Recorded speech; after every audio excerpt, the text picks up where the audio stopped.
Okay, for factoring, right? We learned a whole bunch of different kinds of factoring, most of which we just did on the quiz right now, right? The problems, which all come from that section, page 259, are, written at the end of the line. So the greatest common factor, simple quadratic, but not simple quadratic.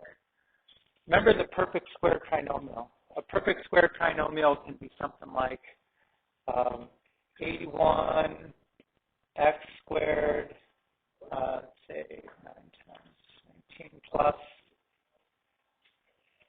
38. No, that's wrong. I'm making one up here on the fly. 9 times 10 is 90.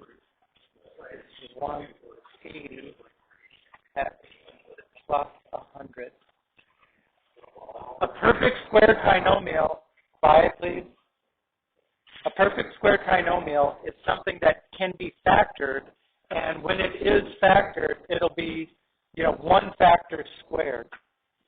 And, if you're looking at that, you might say, am I supposed to be doing this? Because 81 is now 1. And now you just look at how big the numbers are going to get. That's going to be pretty bad, right?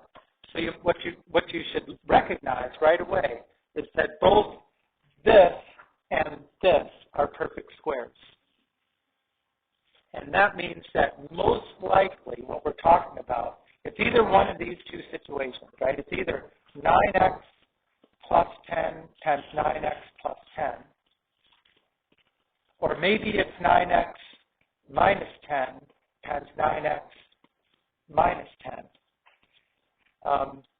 Because the middle number is positive, which one do you think it is? It'll be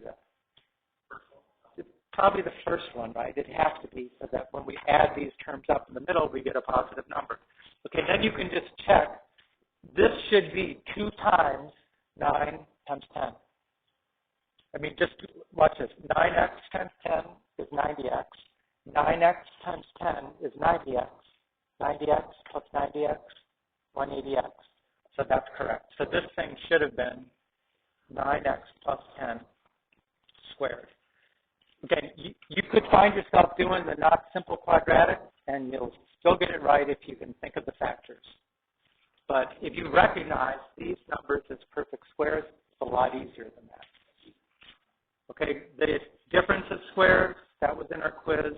And then remember, like the number 5 on the quiz, a combination usually starts with the greatest common factor, and then once you take that out, you end up doing something else.